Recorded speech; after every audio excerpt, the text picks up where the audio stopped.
저는 오늘 이 감사의 달 11일 마지막 주를 앞두고 비록 더딜지라도 기다리라 반드시 응하리란 제목으로 말씀을 전하겠습니다. 제가 이번 목요일 날 어느 연세 많이 드신 분과 대화를 할 수 있는 기회가 있었습니다. 한 분이 제 앞에 오셨는데 혼자 오셨는 것 같더라고요. 그런데 제가 있는 그곳이 연세 많이 드신 분이 자녀를 동행하지 않고 혼자 올 수가 없는 곳이었어요. 또 왔어도 안 되는 위험한 그런 곳이었습니다. 그런데 이분이 연세가 드셨는데 혼자 오셨더라고요. 그래서 제가 말을 먼저 걸었습니다. 혼자 오셨어요? 혼자 왔대요. 혹시 실례지만 연세가 어떻게 되세요? 물었더니 나이가 91세예요. 남자분이에요. 이렇게 대화가 시작이 되어졌는데 그분이 자기를 소개를 하는 거예요. 당신은 어느 대학에 나오고 어느 대학원을 나오고 또 어느 교회 장로님인 거예요. 너무나 피부가 깨끗해요. 너무나 몸이 건강해요. 허리도 전혀 굽지를 않아요. 그리고 당신 부인은 근사인데 당신은 91살이고 근사님은 90살이라는 거예요. 그러면서 무슨 얘기를 하면 저보고 선생님도 예수 믿으시죠? 이렇게 묻더라고요. 저보고 뭐 깡패 강도 같다고 말하는 사람은 거의 없어요. 저는 이제 주로 들어주는 입장이 됐죠. 그러면서 하시는 말씀이에요. 이기는 자가 승리합니다. 버티는 자가 축복받습니다. 참고 가는 자가 다 소유합니다. 이런 표현이었어요. 91살 되신 분이 그 표현을 하니까 이 실감이 나더라고요. 그리고 내가 그 말을 듣는 순간 이 말씀으로 내가 이번 주 설교를 해야 되겠다 라고 간 거예요. 무슨 말씀을 하냐면요. 당신은 첫째 술, 담배를 하지 않는다는 거예요. 장로님이니까 당연히 그러겠죠. 그리고 자녀든 부인이든 교인이든 주변 사람이든 사람 관계에서 부딪히고 서로 걱정거리를 만들지를 않는다는 거예요. 그게 일종의 신학의 비결인 거예요. 성경적으로 말하면 화평케 하는 자지요. 근데 요즘 너무 신난다는 거예요. 왜 그렇게 신나세요? 보니까 얼굴이 정말 신나요. 91살 되신 분이 자신이 우리나라 어느 대학원에 졸업을 하고 그 동문 말고 동창 회원들이 한 40-50명이 되는데 처음에는 그 동창들이 서로 회장하려고 하고 뭐 돈을 가지고 이런 소리 저런 소리 하고 뭐 자기 자랑하고 막 그러는데 지금은 거의 한 5-6년을 당신 혼자 회장을 한대요. 당신 혼자 5-6년을 회장을 한답니다. 그러는데 회원이 몇 명이냐? 2명이야. 그 2명 중에 1명은 또 치매야. 그러니까 정상 회원은 1명밖에 없는 거예요. 근데 이 1명밖에 없는 이 회원도 할아버지야. 근데요, 이분이 이제 하고 싶은 얘기가 뭐냐면 그렇게 자기를 괴롭히고 뭐 돈 자랑하고 명함 내놓고 뭐 자식 자랑하고 뭐 자랑하고 뭐 자랑하던 사람들, 그리고 이 모임에 와서 뭔가 좀 해보려고 컨셉 쓰던 사람이 세월이 지나니까 다 떠나더라는 거예요. 다 땅에 묻히더라는 거예요. 교회에서도 당신이 원로 장로인데 굉장히 존경을 받는데요. 교인들 중에도 뭐 별별 사람 다 있잖아요. 당신이 91살을 이렇게 살아보니까 참고 견디고 기다리는 사람이 다 가져간다는 걸 깨달았다는 거예요. 따라합시다. 참고 견디고 기다리는 사람이 다 가져갑니다. 그 동창의 회비가 어마어마하답니다. 그리고 자기 마음대로 집행을 다 한다는 거예요. 관계된 자녀들. 물론 그것도 당신이 이제 돌아가시면 그것도 다 헌납하거나 사회에 뭐 이렇게 환원시키겠죠. 아니면 학교에 뭐 발전기물을 내놓든지. 돈뿐만 아니라 깨달은 거예요. 그 사람이. 견디는 자가 이기는 거예요. 기다리는 자가 이기는 거예요. 사랑하는 여러분, 신앙생활을 한다는 게 무엇입니까? 우리 예수 믿는다는 게 뭐예요? 신앙이라는 이 단어를 한자로 보면은요, 믿을 신이잖아. 믿을 신. 뭐 짝대기만 잠깐 이렇게 많잖아. 짝대기. 그 다음에 믿을 신의 우르를 앙이에요. 이게 무슨 뜻이냐면요, 믿고 기다린다는 뜻입니다. 따라합시다. 믿고 기다린다는 뜻입니다. 우리 예수 믿는 사람은요, 믿고 기다리는 사람입니다. 여러분 보세요. 인생의 주인은 내가 아니에요. 오늘 여기에 우리 서로 연령대는 다르지만 또 주어진 환경도 다르지만 여러분, 우리 모두의 이구동성의 고백이 뭡니까? 내 인생은 내 뜻대로 안 되더라는 거예요. 안 되더라는 거예요. 왜 그렇습니까? 내가 주인이 아니기 때문에. 인생의 주인은 하나님이십니다. 여러분의 주인은 하나님이십니다. 그래서 우리는요, 하나님이 일하실 때까지 기다려야 됩니다. 우리는 아무리 급해도, 아무리 조급한 마음이 들어도 때로는 기다리는 것이 지루해도 기다리는 게 신앙이에요. 오늘 우리가 읽은 이 본문의 말씀은 하박국 선지자를 통하여 주님이 우리에게 음성을 들려주고 있습니다. 여러분, 이 하박국 말씀을 보면은요, 이 말씀은 BC 612년에서 BC 605년경 북쪽 이스라엘이 아니고 남쪽 유다라는 이 다윗의 혈통을 이어가는 이 남쪽 왕과 그 백성들에 관계되어진 말씀을 우리에게 말해주고 있습니다. 여러분, 이 시대에 이 남쪽 이스라엘을 다스리는 왕은 유다긴이라는 사람이에요. 유다긴이라는 사람은요 11년 통치합니다. 몇 년요? 11년 통치해요. 그 다음에 그 왕을 이어서 누가 왕위에 올라갔냐면 유다김이라는 사람이 왕위에 올라갑니다. 여러분, 이 유다김이라는 사람은 왕위에 올라가지고요 3개월밖에 통치를 못해요. 그리고 마지막 이스라엘 나라 왕이 누가냐면 시드기야입니다. 시드기야 왕도 몇 년을 통치하느냐? 11년을 통치합니다.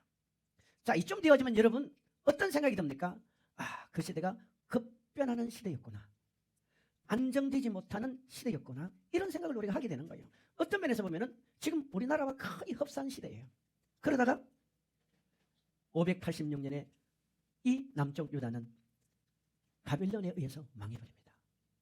근데 여러분, 이 나라가 망하기 전에 보면은 남쪽 유다 왕국은 안팎으로 큰 위기를 맞고 있습니다.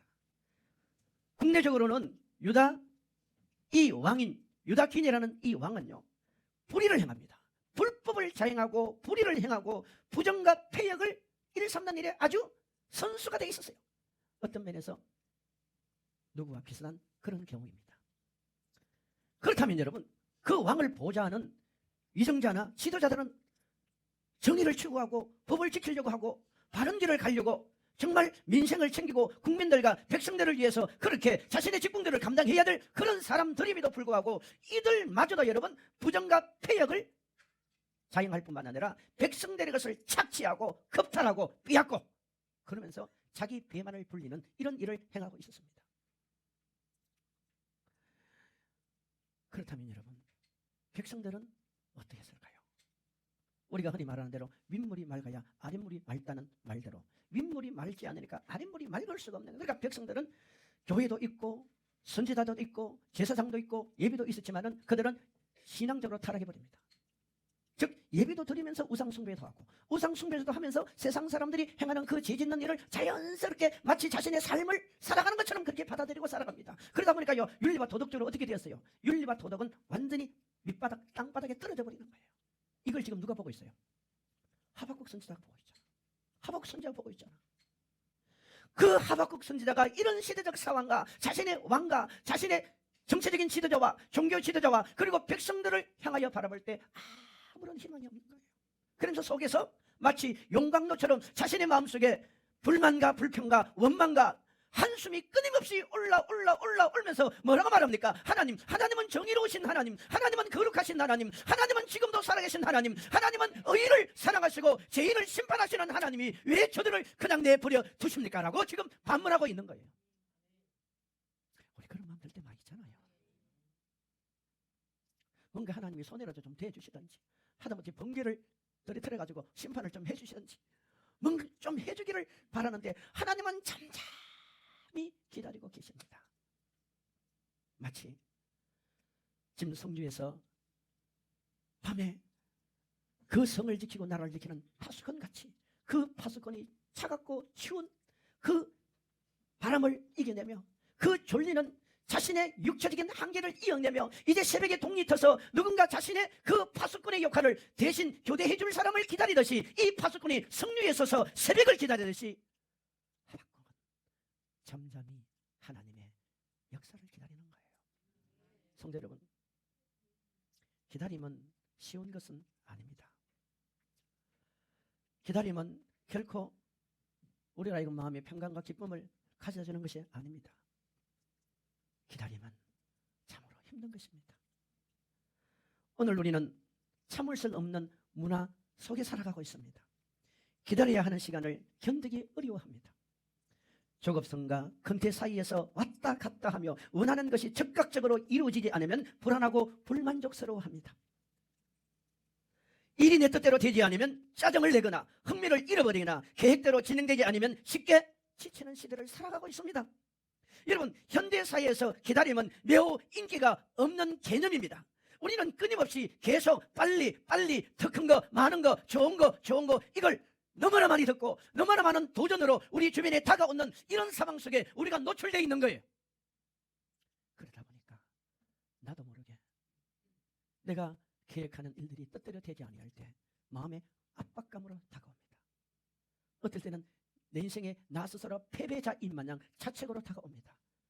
그런가 하면서 결국은 더 깊은 슬럼프에 빠져들다가 나는 아무것도 할 수 없는 있으나마한 존재로 스스로를 너포로 빠뜨리고 결국은 시리와 좌절의 깊은 절망 속에서 허덕이다가 하나님이 어디 계시느냐, 천국이 어디 있느냐, 지옥이 어디 있느냐, 성령이 나와 함께 하지 않는다고 생각하며 그렇게 포기하는 이들이 얼마나 많습니까? 여러분, 신앙생활은 기다림입니다.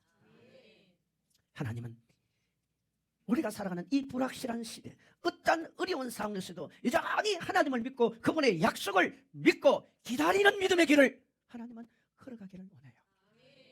특히 우리 예수 믿는 사람은요, 기다림입니다. 우리 유인가 가사 중에 기다리게 해놓고 그 다음 뭐죠? 모르세요? 괜히 모른 척 그러지 말고 알잖아요. 다 기다리게 해놓고 그 뒤에 뭐 하지 뭐 이런 게 나 있어요. 너무 많이 가면요 또 말씀 안 듣고 그 유인가 가사에 사로잡힙니다. 어쩌면 마치요 우리가 이렇게 기도하는데 믿음으로 살려고 하는데 내가 주의 뜻을 이루어 보려고 이렇게 애를 쓰는데 오지 않는 사람처럼 하나님의 응답이 없는 것처럼 여겨질 때가 얼마나 많습니까? 우리 본문 한번 볼까요? 2장 1절 같이 읽어요. 시작. 내가 내 파수하는 곳에 서서 성류에 서리라. 그가 내게 무엇이라 말씀하실는지 기다리고 바라보며 나의 질문에 대하여 어떻게 대답하실는지 보리라 하였더니. 여러분, 이미 말씀되는 대로 신앙은 기다림입니다. 우리는 인생에서 끊임없이 기다림을 경험합니다. 어린아이는 성장하기를 기다리고, 학생은 졸업장을 기다리고, 직장인은 승진을 기다리고, 농부는 씨를 뿌리고 수확을 기다립니다. 그런데 이 기다림을 자신의 마음을 잘 다스리고 지배해서 그 기다림을 제대로 잘 이어가서 결국은 큰 농부가 수확을 하던 이 축복을 받아 누리는 사람이 있는가 하면 그 기다림에서 실패한 이들이 얼마나 많은지 모릅니다. 오늘 이 본문을 기록한 파수꾼으로 소개되는 이 하박국 선자는 성류에서 아침에 동트기를 기다리던, 그는 겨울이 지나고 봄이 지나고 여름이 지나고 그 가을에 결실의 수확을 기다리던 그는 기다리고 있음을 우리에게 말해주고 있지 않습니까? 여러분, 이 기다림은 그냥 기다림이 아니에요. 막연하게 시간을 보내는 게 아닙니다. 우리의 기다림은 파수꾼이라는 큰 사명을 가지고 기다리는 겁니다. 옆에 사람 서로 인사합시다. 성도님은 파수꾼입니다. 우리 에스겔서 3장과 33장에 보면은 이 에스겔 선지자를 통해서 믿는 우리를 어디에 비유하냐면은 파수꾼에다 비유합니다. 파수꾼. 특별히 에스겔서 3장 17절에서 19절에 가면은 인자야, 내가 너를 이스라엘 족속의 파수꾼으로 세웠니 너는 내 임의 말을 듣고 나를 대신하여 그들을 깨우치라. 가령 내가 악인에게 말하기를 너는 꼭 죽으리라 할 때에 내가 깨우치지 아니하거나 말로 악인에게 일러서 그 악한 길을 떠나 생명을 구원케 하지 아니하면 그 악인은 그 제약 중에서 죽으리니와 내가 그 핏값을 내 손에서 찾을 것이고 내가 악인을 깨우치되 그가 그 악한 마음과 악한 의에서 돌이키지 아니하면 그는 그 제약 중에서 죽으리니와 너는 내 생명을 보존하리라 라는 말씀이 있습니다. 그러니까 파수꾼의 사명은 나팔을 부는 거예요.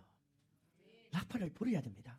내가 나팔을 부르는데 그 나팔을 소리를 듣고 지금 적군이 이 나라를 향하여 이 성을 향하여 지금 공격합니다라고 파수꾼이 나팔을 불었는데 그 나팔 소리를 듣고 돌이켜 깨달아 그것을 피한 사람은 살잖아요. 그런데 이 파수꾼이 지금 적군이 쳐들어오고 침략자가 이 성을 무너뜨리려고 공격하는데도 파수꾼이 나팔을 불지 않았습니다. 파수꾼이 사명을 감당하지 않았습니다. 그러면 결국 그들은 죽게 되잖아요. 그런데요, 파수꾼이 나팔을 불었는데 그 나팔 소리를 듣고도 그들이 회개하고 돌이키지 않으면 그 책임은 그들에게 있다. 하지만 그들 하여금 나팔도 불지 않아서 그들이 회개하지 않는다면 그들의 사망까지도, 그들의 생명에 대한 책임이 파수꾼에게 있다라고 지금 말씀하고 있는 것 아닙니까? 여러분, 이 파수꾼이라는 말은 선지자적인 사역이지요. 이 파수꾼은 하나님의 말씀을 기다리는 백성들에게 말을 해줘야 되는 겁니다. 여러분 보세요. 이 파수꾼의 사명은 크게 두 가지가 있습니다. 하나는 따라합니다. 경고. 뭐가 있다고요? 경고입니다. 또 하나는 자기 준비예요. 여러분, 신앙생활 할 때요, 우리가 이 두 가지가 겸비해야 됩니다. 자, 목회자들 입장에서 제가 이 말씀을 준비하면서 늘 우리 정 목사가 저한테 그래요. 목사님, 우리 끝까지 선진합시다. 겸손합시다. 우리 끝까지 물질도 또 교만도 가지지 말고 끝까지 하나님 앞에 갑시다. 그런 말을 자주 해요. 근데 사람이요, 말로만 되는 게 아니야. 늘 마음가짐을 가져야 돼요. 노력을 해야 돼요. 굳이 내게 아닌 것을 내가 가져갈 필요 없고요. 내 자리가 아닌 자리를 내가 앉을 필요 없습니다. 내가 그 사람에게 굳이 영향력을 안 미쳐도 될 사람에게 내 과시를 하려고, 그 사람에게 영향력을 미치려고 할 때가 사실 있을 수 있어요. 보세요. 목회자가 쉽게 오류에 빠지는 게 뭔지 아십니까? 경고는 하는데 자기는 준비를 안 해요. 그렇다면 성도들은 어때요? 성도들은 어때요? 반대입니다. 자신은 잘 준비하는데 뭘 안 해요? 경고를 안 해요. 남편이 부담스러운 거예요. 아내가 부담스러운 거예요. 자식이 부담스러운 거예요. 내 직장의 동료가 부담스러운 거예요. 내가 이 경고를 했을 때 상대가 또 나에게 보일 반응이 벌써 우리는 일깨지지 않습니까? 말은 안 하지만 너나 잘해보세요. 뭐 이런 눈길이 오잖아요. 이럴 때 어때요? 얼마나 벌써 마음이 다치고 시작이 되지 않습니까? 근데 성경은 우리에게 뭘 합니까? 두 가지를 하라는 거예요. 너희들은 이 시대의 파수꾼이라는 거예요. 파수꾼은 기다려야 됩니다. 기다리는데 그냥 막연히 기다리는 게 아니에요. 두 가지를 하라는 거예요. 하나가 뭐예요? 경고하라는 거예요. 알려주라는 거예요. 알려주라는 거예요. 또 하나는 자신이 준비하라는 겁니다. 아멘. 우리 마태복음 25장에 가면은 휴거를 앞둔 10처녀가 나옵니다. 이 10처녀의 비유 가운데 보면은 슬기로운 5처녀는 두 가지를 잘했습니다. 그런데 미련한 5처녀는 한 가지는 잘했는데 한 가지를 못했어요. 자, 슬기로운 5처녀는 등도 있고 무엇이 있고 기름이 있었어요. 어느 한 것도 빠지면 안 돼요. 어느 한 것도 빠지면 안 돼요. 아멘. 여러분, 예수 안 믿는 사람들은요, 육적으로만 잘하면 돼 사실. 그러나 우리 예수 믿는 사람은 어때요? 육적으로도 잘해야 되지만 영적으로도 잘해야 됩니다. 우리는 다른 사람보다 2배 에너지, 3배 에너지를 쏟아야 돼요. 직장 가서도 잘해야 되죠. 가정에서도 잘해야 되죠. 교회 생활도 잘해야 됩니다. 나 자신에게도 잘해야 돼요. 그런데요, 늘 말씀을 드리지만 여러분, 이 두 가지가 무엇과 무엇이라고 그랬습니까? 등은 형식이라고 그랬어요. 형식. 눈에 보이는 겁니다.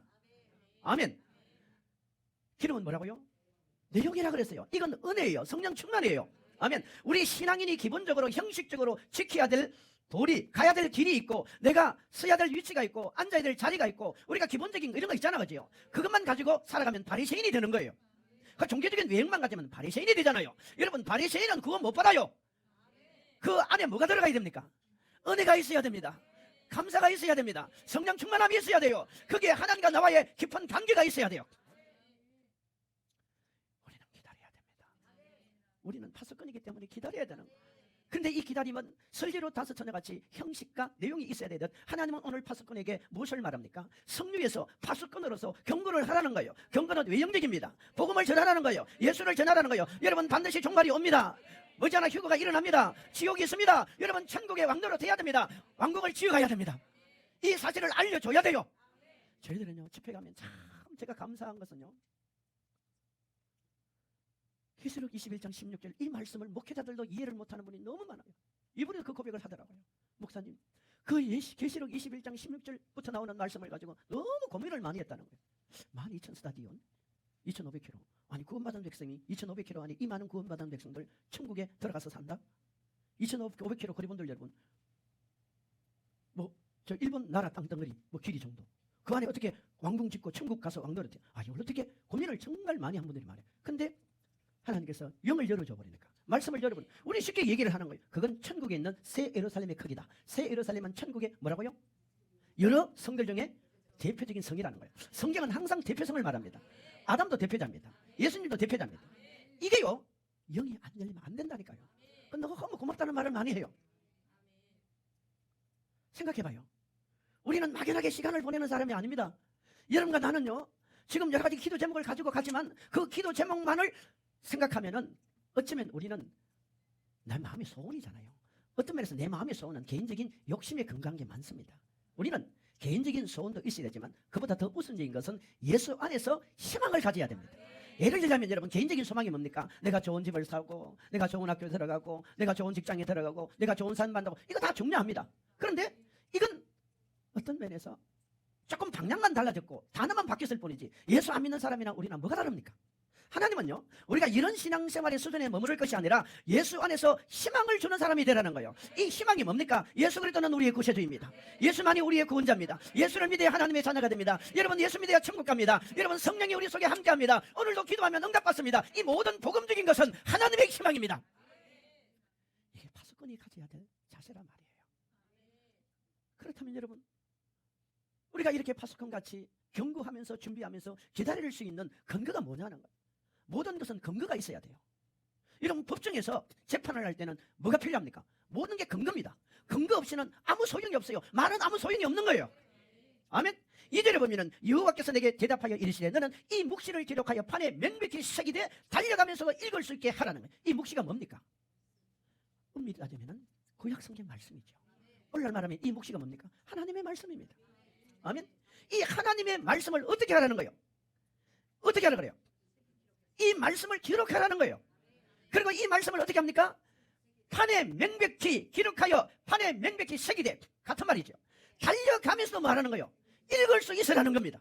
즉 하박국 선지자가요, 이렇게 자기 속에 이해되지 않고 어떤 면에서 세상과 주변 사람들과 지도자에 대한 원망이 하늘을 찔렀지만, 불만이 자기 속에 가득했지만 그는 그것 때문에 불평하거나 원망하거나 그것 때문에 자기 자신을 슬럼프에 빠뜨리는 것이 아니라 말씀을 붙들고 약속을 붙들고 기다리겠다는 거예요. 하나님을 기다리겠다는 거예요. 하나님을 기다리겠다는 겁니다. 신앙은 기다림입니다. 우리 기다려줘야 됩니다. 어떻게 기다린다는 거예요? 여기도 두 가지를 말해요. 하나는 말씀을 새긴다는 거예요. 어디다가? 내 가슴에 새긴다는 거예요. 이런 말씀이 내 가슴에 있어야 돼요. 기도하다가 응답이 안 될 때 사탄은 얼마나 우리에게 조급증을 줍니까? 너 끝났어. 너 같은 사람의 기도는 안 들어줘. 얼마나 그렇게 말해요. 하지만 성경은 뭐랍니까? 아니야. 아니야. 아니야. 네 기도는 반드시 들어줘. 말씀이 있어야 되는 거야. 말씀이 있어야 돼. 우리가 남을 섬기다가도요, 얼마나 상처를 많이 주고 많이 받습니까? 그럴 때 사람이 낙심하고 나 이제 그만할 거야, 이런 마음이 들 때가 있잖아요. 그럴 때 성경 말합니까? 손님에게 대접하는 게 상이라 그래요. 주라 그러면 내가 흔들어 넘치도록. 말씀의 근거가 뭡니까? 말씀입니다. 아멘. 말씀이에요. 여러분, 우리 요셉 한번 생각해봐요. 요셉은 17살에 하나님의 계시를 받았습니다. 지금 우리가 살아가는 이 시대의 계시는 성경을 통해서 주어지지만 그때는 성경이 없을 때 아닙니까? 그때 하나님께서 뭡니까? 너의 부모를 비롯한 형제들이 너를 절할 거라고요. 근데 이 요셉이 이 꿈을 받고 나중에 애굽의 총리 자리에 몇 년이 다 올라갑니까? 13년 후 30살이 올라갑니다. 그의 13년의 세월은 대부분 어떤 생활입니까? 교도소 생활입니다. 우리가 성경을 창세기만 보면요, 요셉은 보디발 장군 집에서도 교도소 생활에서도 그냥 대접받고 인격적으로 대우받고 그렇게 생각합니다. 근데 시편을 보면 아니에요. 여러분, 시편 105편 18절에 가면요, 그 발이 작고에 상하며 그 몸이 쇠사슬에 매였으니, 요셉이요 감옥에서 마음대로 왔다 갔다 하고 자유를 누리고 이 생활이 아니었습니다. 성경이 말합니까? 그도 작고에 차였다는 거예요. 작고에 차였고 그 몸이 쇠사슬에 묶여 있었대요. 누가 요셉을 이렇게 생각을 하냐 이 말이에요. 하나님의 은혜를 받은 사람은 아무런 고난도 없다고 생각해. 그런데 더 놀라운 것은요, 성경이 뭐라고 얘기했냐면 시편 105편 19절에 가면은 곧 여호와의 말씀이 응할 때까지라 그 말씀이 저를 단련하였도다. 바울이 쇠고랑을 차고 쇠사슬에 묶여서 그렇게 생활하면서도 요셉 속에는 무엇이 있었느냐? 바울도 그랬지만 요셉 속에 무엇이 있었냐? 하나님이 나를 단련시키려고 하는 거야. 하나님 나를 기도시키려고 하는 거야. 하나님 나를 낮추려고 하는 거야. 하나님 나를 겸손하게 하려고. 이걸 깨달은 거예요. 아멘. 성도 여러분, 새기는 것은 내 가슴에 내가 하는 겁니다. 읽으라는 말은 무슨 말입니까? 이미 같은 말이에요. 다른 사람이 듣게 하라는 거예요. 다른 사람이 듣게 하라는 거예요. 여러분, 우리는 하나님 앞에요, 우리 아무개 집사님, 아무개 성도님 참 저렇게 힘든 과정 속에서도 본인 스스로도 예수 붙들고 믿음으로 지켜내야 되지만 다른 사람들에게 그 지켜내는 모습을 보여주라 이 말입니다. 그 십자가 붙들고 가는 그 모습을 하나님은 보여주기를 원하는 거예요. 아멘. 이게 저와 여러분이 말씀에 대한 근거 아닙니까? 아멘. 성도 여러분, 우리가 참 좋아하는 말씀이 저 말씀이에요. 저는 참 좋아하는 말. 한번 합시다. 히브리서 6장 14절 시작. 이르시되 내가 반드시 너에게 복주고 복주며 너를 번성케 하고 뭐합니까? 이게 말씀입니다. 이게 말씀이에요. 또 성경 우리에게 마지막으로 무엇을 말합니까? 우리 3절 봅시다. 시작. 정한 때가 있나니 그 종말이 속히 이르겠고 결코 거짓되지 아니하리라. 비록 더딜지라도 기다리라. 지체되지 않고 반드시 응하리라. 아멘. 보세요. 결국 하나님의 말씀대로 이스라엘은 망했습니다. 그리고 70년 포로 생활을 지나면서 꿈도 희망도 소망도 없었지만은 때가 되니까 하나님께서 고레스를 통해서 이스라엘 백성들을 다시 자기의 본국으로 돌아갈 수 있는 기한의 은혜를 주었습니다. 이 고레스는 예수 그리스도를 상징합니다. 지금 하박국 선지자는 하나님의 의도를 100% 이해를 못했어요. 여러분 하나님의 의도를 다 알고 예수 믿습니까? 하나님의 뜻을 알고 예수 믿습니까? 우리 솔직히 다 몰라요. 하지만 하박국이 믿었던 게 하나가 있습니다. 반드시 하나님의 때는 이루어진다는 거예요. 우리 인생에 크로노스가 있고 카이로스가 있잖아요. 카이로스는 하나님의 때, 크로노스는 일반적인 시기입니다. 여러분 일반적인 시대에 우리가 살아가지만 우리는 카이로스 하나님의 때를 기다리는 사람이에요. 결국 이스라엘 백성들은 망하고 그리고 고레스 왕을 통해서 다시 회복되는 이 모든 단계를 통해서 예수 그리스도를 통해서 완전한 세상을 새롭게 하고 예수 그리스도를 통해서 완전히 우리의 모든 인생의 크고 작은 힘든 여정까지도 끝내는 하나님의 때가 있다는 것을 지금 성경이 고백하고 있지 않습니까? 여러분 이거 아세요? 6세기 때 고대 시대에 우솝이라는 사람이 있었습니다. 우솝. 근데 이 사람이 우하라는 책을 냈죠. 저도 어릴 적에 많이 읽었는데 이 책에 보면 어떤 내용이냐면요. 어느 농부가 참 성실하게 살았는데 그 농부에게 어느 날 우연히 시장에서 닭을 한 마리 샀대요. 닭을 한 마리 샀는데 이 닭이 크더니 알을 넣는데 뭘 넣습니까? 알을 넣는 것이 아니라 황금알을 넣습니다. 그는 그때부터 마음이 급해져 버렸어요. 욕심이 생겼어요. 그랬던 사람이 아닙니다, 여러분. 그랬던 사람이 아니에요. 그는 어느 날 생각하리라. 저 알을 하나씩 낳아서 내가 어째 부자가 될까? 그동안 내가 무시당하고 없인 여기고 주변 사람들부터 손가락 받았는데 내가 언제 내가 이렇게 잘 샀다는 것을 과시했을까라는 욕심이 들어서 그 닭을 오해한 거예요. 저 닭 속에는 틀림없이 큰 황금알이 있는데 그게 황금 덩어리일 거야. 그리고 닭을 잡아 배를 찢었습니다. 그 안에 뭐가 있었습니까? 아무것도 없었습니다. 하나님이 아니 신이 그 농부에게 기다림을 통하여 더 큰 축복을 주실 기회를 주었는데 그는 자신의 욕심 때문에 어떻게 됐어요? 그 기회마저도 잃어버린 거예요. 로마서 5장 5절에 소망이 우리를 부끄럽게 하지 아니하면 우리에게 주신 성령으로 말미암아 하나님의 사랑이 우리 마음에 부음받되었으니 하나님의 사랑을 가지고 있는 사람은 하나님의 소망을 가지고 사는 사람입니다. 히브리서 11장 1절에 믿음은 바라는 것들이 실상이요 보지 못한 것들의 증거라고 말했습니다. 아멘. 히브리서 13장 5절에 내가 너를 결코 버리지 아니하고 떠나지 아니하리라. 하나님은 결코 우리를 버리지 않고 떠나지 아니합니다. 이사야 40장 30절에 여호와를 바라는 자는 새 힘을 얻으리니 독수리가 날개침에 올라감 같을 것이요. 여호와를 바라는 자에게는 하나님이 독수리 날개침 같이 올라가는 역사를 준다 이 말이에요. 그리고 히브리서 1장 14절에 하나님은 반드시 우리를 복 주신다 이 말입니다. 기다려야 됩니다. 아멘. 책에 보니까요 이런 내용이 있더라고요. 늦은 게 아니래요 라는 글이 납니다. 늦은 게 아니래요. 여러분 위대한 업적을 남긴 사람들을 세대별로 나이별로 분석을 했는데요. 60대 위대한 업적을 남긴 사람이 35%. 지금 60대 손 들어보세요. 35%. 70대 위대한 업적을 남긴 사람이 23%. 70대 손 들어보세요. 우리 70대 손 들어보세요. 80대 위대한 업적을 남긴 사람이 6%입니다. 그러면요 사람들은 다 30대, 40대, 50대 뭔가 젊은 날에 뭔가를 이루겠다는 생각이 너무 많이 있습니다. 그런데 통계를 보면요 지금까지 역사의 통계를 보면은 놀랍게도 60대에 위대한 업적을 남긴 사람이 64%나 된다는 거예요. 아직 60도 안 되신 분들은 아직 기회를 안 못 잡은 겁니다. 70도 희망을 가지세요. 80도 희망을 가지세요. 아멘. 여러분 마지막으로 저는 이 말씀을 전하면서 마무리하고 싶습니다. 이 세상에서 가장 귀한 세 가지의 금이 있습니다. 이 세상에서 가장 귀한 세 가지의 금. 황금, 소금, 지금.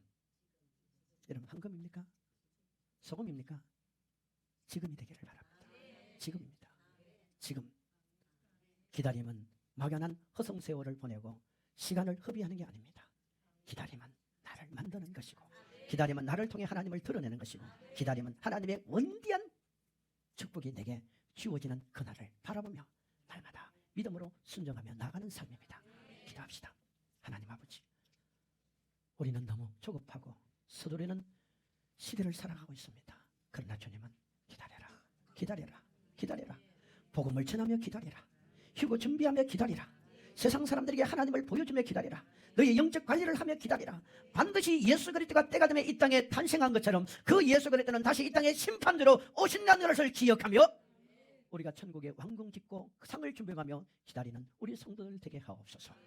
기다리는 자가, 참는 자가, 오래 견디는 자가 승리하고 축복의 주인공이 되는 것입니다. 이 모든 은혜가 나의 것이, 우리의 것이, 우리 성도들의 것이 되게 하옵소서. 예수님의 이름으로 기도하옵나이다.